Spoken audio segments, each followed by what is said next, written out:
Hi everyone, welcome back to my channel learn well. I hope आप सभी अच्छे होंगे। आज की इस वीडियो में हम डिस्कस करने जा रहे हैं आपका जो सब्जेक्ट है डायरेक्ट टैक्स लॉ का 5 मार्क्स का बहुत ही ज़्यादा इम्पोर्टेंट क्वेश्चन क्या है? Why clubbing is not applicable for negative income. कि अगर लॉस हुआ है तो क्लबिंग एप्लीकेबल क्यों नहीं होती है। वीडियो स्टार्ट करने से पहले अगर आप इस चैनल पर नए हो या फिर आपने अभी तक मेरे चैनल लर्न वेल को सब्सक्राइब नहीं किया है तो जल्दी जाके इसे सब्सक्राइब कर लीजिए और बेल आइकन को प्रेस करना बिल्कुल भी मत भूलना ताकि आपको फ्यूचर वीडियोस का अपडेट टाइमली मिलता रहे ताकि मिस ना हो।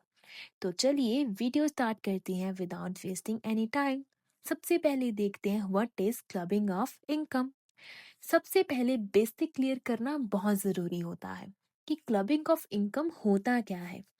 अगर सिंपल लैंग्वेज में बात करें, अगर आप अपनी इनकम किसी और के नाम पर शिफ्ट करते हो, अगर आप अपनी इनकम किसी और के नाम पर शिफ्ट करते हो जैसे कि स्पाउस या फिर माइनर चाइल्ड, तो गवर्नमेंट क्या बोलती है? वो कहती नहीं, ये इनकम आपकी ही मानी जाएगी, उनकी नहीं। इसको कहते हैं क्लबिंग ऑफ इनकम। ठीक है। एग्जाम्पल एग्जाम्पल में मान लो अगर हस्बैंड की इनकम 10 लाख है और वाइफ की इनकम 2 लाख है। अगर हस्बैंड अपने पैसा वाइफ के नाम पर इन्वेस्ट करता है सिर्फ टैक्स बचाने के लिए, तो उस इन्वेस्टमेंट से जो इनकम आएगी वो वाइफ की इनकम नहीं होगी, हस्बैंड की इनकम में ऐड होगी। ठीक है। क्या था एग्जाम्पल में कि हस्बैंड की इनकम 10 लाख है, वाइफ की इनकम 2 लाख है। हस्बैंड ने अपने वाइफ के नाम पर एक इन्वेस्टमेंट करता है। ठीक है। और ये सब भी क्यों करता है? सिर्फ टैक्स से बचने के लिए। बट तो उस इन्वेस्टमेंट अगर उसने इन्वेस्ट कर भी दिया तो वो जो इन्वेस्टमेंट होगी उससे वो इनकम आएगी तो वाइफ की नहीं होगी, वो हस्बैंड के इनकम में ही ऐड होगी। ठीक है। पर्पस याद रखो, क्लबिंग का मेन गोल है टैक्स अवॉइडेंस रोकना। मतलब लोग आर्टिफिशियली इनकम डिवाइड ना करें लो टैक्स ब्रैकेट के लिए। ठीक है। अब देखते हैं पॉजिटिव वर्सेस नेगेटिव इनकम। अब इम्पॉर्टेंट कंसेप्ट क्या है कि इनकम दो टाइप की हो सकती है, या तो पॉजिटिव इनकम जिसे प्रॉफिट कहते हैं और नेगेटिव इनकम जिसे लॉस कहते हैं। प्रॉफिट इनकम में जैसे कि salary, business profit, interest income, इसमें क्लबिंग अप्लाई होता है। लेकिन नेगेटिव इनकम जो कि लॉस है उसमें क्या आता है, जैसे कि business loss, capital loss, rental loss. यहीं पे ट्विस्ट है। ठीक है। अब देखते हैं why the clubbing not applicable for the loss. ठीक है। अब मेन क्वेश्चन यहीं से स्टार्ट होता है कि लॉस पे क्लबिंग क्यों अप्लाई नहीं होती। सिंपल लॉजिक समझो। ठीक है। जैसे कि रीजन पहला क्या है, क्लबिंग का पर्पस मिसयूज रोकना है। ठीक है। क्लबिंग बनाया गया था इनकम शिफ्ट करके टैक्स बचाने को रोकने के लिए। क्लबिंग किसके लिए बनाया गया था? कि इनकम शिफ्ट करके टैक्स बचाने को रोकने के लिए। बट लॉस में क्या होता है, लोग लो शिफ्ट करके अपना टैक्स कम करना चाहेंगे। अगर लॉस भी क्लब हो जाता तो लोग मिसयूज करते। रीजन नंबर 2, लॉस का बेनिफिट अनफेयर हो जाता है। एग्जाम्पल देखो, हस्बैंड की इनकम कितनी है? हस्बैंड की इनकम 10 लाख है और वाइफ का लॉस कितना है? 3 लाख।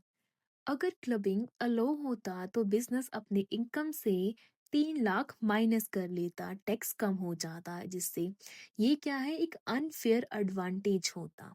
रीजन नंबर 3, लॉ का क्लियर इंटेंशन। ठीक है। लॉ कहता है कि क्लबिंग सिर्फ इनकम के लिए होता है, लॉस के लिए नहीं। मतलब इनकम क्लब होगी, लॉस क्लब नहीं होगा। ठीक है। अब देखते हैं ट्रीटमेंट ऑफ लॉस। तो अब क्वेश्चन क्या है, क्वेश्चन अराइज होता है कि लॉस का क्या होता है। रूल्स देखो, लॉस उसी पर्सन के पास रहेगा जिसने इंकर किया हो। फॉर एग्जाम्पल वाइफ ने बिजनेस लॉस किया तो लॉस वाइफ के पास ही रहेगा। ऑप्शन अवेलेबल होंगी जैसे कि सेट ऑफ करना सेम ईयर में या फिर कैरी फॉरवर्ड करना फ्यूचर ईयर में। बट सिर्फ वही पर्सन यूज कर सकता है जिसे लॉस हुआ है। ठीक है। एक इम्पॉर्टेंट लाइन है जो कि है loss can not be clubbed, it remain with the person who incurs it. इसको हाईलाइट कर देना। अब देखते हैं tax planning versus tax avoidance. Tax planning क्या होता है? टैक्स प्लानिंग एक लीगल प्रोसेस है जिसमें प्रॉपर इन्वेस्टमेंट, डिडक्शन क्लेम करना, स्मार्ट स्ट्रक्चरिंग अलाउड होता है। और टैक्स अवॉइडेंस जो कि इलीगल होता है, जैसे कि इनकम हाइड करना, फेक ट्रांसफर करना, लॉस मैनिपुलेट करना, जो कि अलाउड नहीं होता है। क्लबिंग रूल्स का मेन एम है आर्टिफिशियल इनकम स्प्लिटिंग को रोकना, और इसी वजह से लॉस को क्लब नहीं किया जाता। चलो जल्दी से एक रिवीजन कर लेते हैं।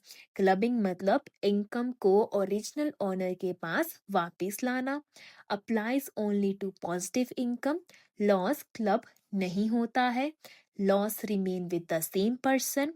और पर्पस क्या होता है? टैक्स अवॉइडेंस को रोकना। तो स्टूडेंट, आई होप आपको ये टॉपिक बिल्कुल समझ आ गया होगा। अगर आपको ये वीडियो अच्छी लगी हो तो इसे लाइक कर देना, अपने दोस्तों के साथ शेयर कर देना, और मेरे चैनल लर्न वेल को सब्सक्राइब करना बिल्कुल भी मत भूलना। मिलते हैं नेक्स्ट वीडियो में एक नए टॉपिक के साथ। Until then keep learning, keep growing only with learn well.